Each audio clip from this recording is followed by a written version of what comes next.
So আবারও জানতে চাই যে 25শে মার্চের কালো রাতের পর 26শে মার্চ যখন স্বাধীনতার ঘোষণা আসে চট্টগ্রামের কালুরঘাট বেতার কেন্দ্র থেকে, আমরা জানি যে স্বাধীনতার ঘোষক হচ্ছে শহীদ প্রেসিডেন্ট জিয়াউর রহমান। সো আমি জানতে চাচ্ছি স্পেসিফিকলি যে উনি কি ঘোষণাটা দিছিল রেডিওতে, অ্যান্ড ইন দ্যাট টাইম আপনি কোথায় ছিলেন? আমি ছিলাম on the way to India. আমি নৌকাতে ছিলাম কোথায় মানে? সিলেটের কাছে, আচ্ছা। জায়গাটার নাম আমার ঠিক মনে নেই। নদী পথে চাইতেছি। রেডিওতে কি বলছিলেন উনি? রেডি তো যা তোমরা যা বলছো ইংরেজিতে এই কথাটাই বলছো। আই মেজর জিয়াউর রহমান, যে on behalf of Sheikh Mujibur Rahman হ্যাঁ ডিক্লাইন ইন্ডিপেন্ডেন্স অফ বাংলাদেশ, সম্ভবত এই কথাটা ইংরেজিতে আচ্ছা আচ্ছা, তার মানে সে হচ্ছে বিহাফ অফ শেখ মুজিব, সে এটা বলছে। বলছে। আচ্ছা আচ্ছা প্রথম ঘোষণা যেটা বলে তার নিজের নামে দিয়েছে সেটা আমি শুনি নাই।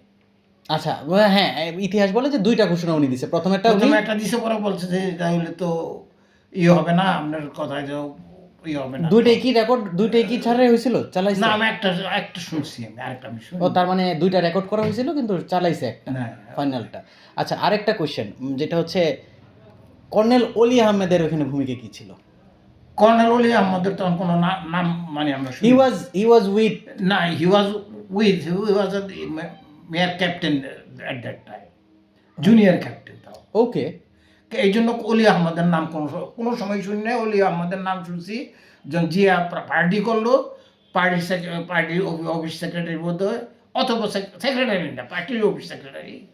ডিড ইউ নো দ্যাট জামাতের আমির শফিকুল ইসলাম এই 2 দিন আগে একটা বক্তব্যে সে বলছে যে স্বাধীনতার ঘোষক মানে না, এটা বলে না সে।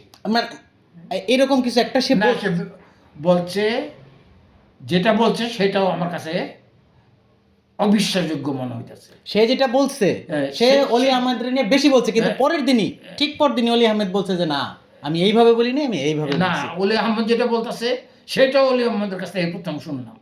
অলি আহমদের সাথে আমরা রাজনীতি করছি একসাথে। এই মীর শওকত আলীর কাছে যেটা, মীর শওকত আলী সব প্রেস কনফারেন্স করে কইছে জিয়াউর রহমান একটা ড্রামের উপর দাঁড়ায় ঘোষণা দিছে we revolt. We are revolt লেখা হয় না, উই আর রিভোল্ট হয় না, উই রিভোল্ট।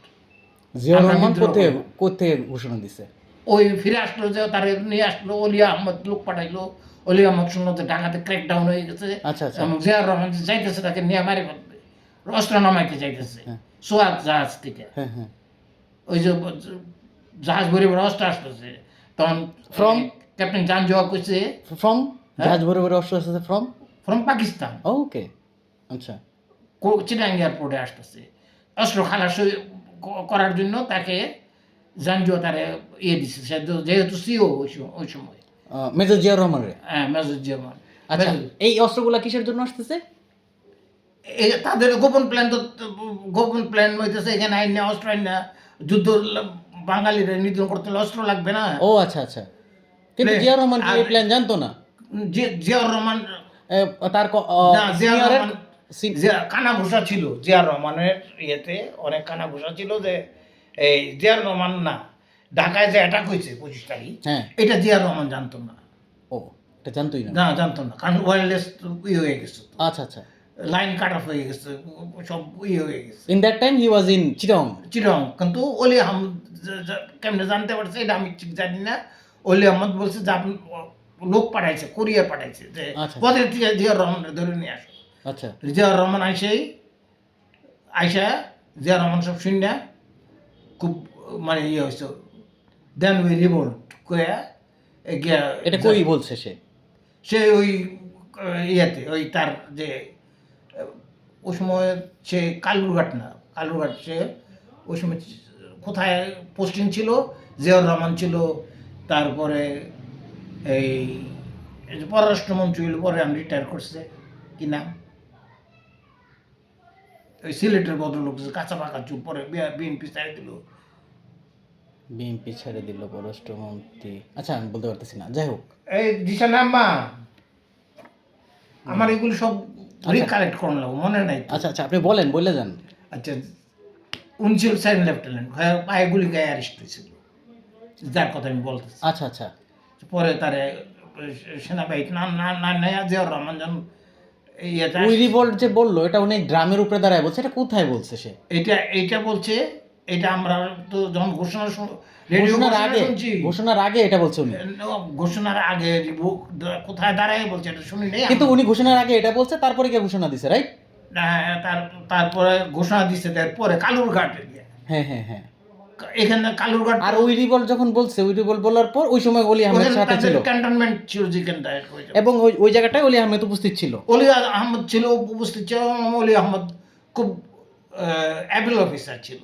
সে জিয়াউর রহমানকে বলছে যে জিয়াউর রহমান তার পরামর্শ শুনতো। আচ্ছা জিয়াউর রহমান সাহেব তার ইয়েতে ফিরে আসে, ফিরে না আসলে সে মারাই যেত, আর তো ওইখানে মারানোর জন্য লিয়ে যেতেছে। আচ্ছা আচ্ছা আচ্ছা। বাঙালি অফিসার অনেক মারা পড়ছে, 300 অফিসার মারা পড়ছে, সেটা আগে শুনছি আমরা। আচ্ছা, ওই যে অস্ত্র খালাসের ব্যাপারটা বলতেছিলেন, পরে এই অস্ত্রগুলো কি হলো? অস্ত্র তো খালাস তারা করছে, অন্য উপায়ে করছে। এই অস্ত্র খালাস করতে জিয়াউর রহমান আর পাঠাইতে পারেন নাই। ও আচ্ছা আচ্ছা আচ্ছা, বুঝতে পারছি। পাকিস্তানিরা তো তখনই পতন হয় নাই। ওটা তো যুদ্ধর in the beginning of war, আচ্ছা আচ্ছা, খালি ঢাকায় অ্যাটাক হয়েছে। হ্যাঁ বুঝতে পারছি। সো আচ্ছা, আমি এই কোশ্চেনের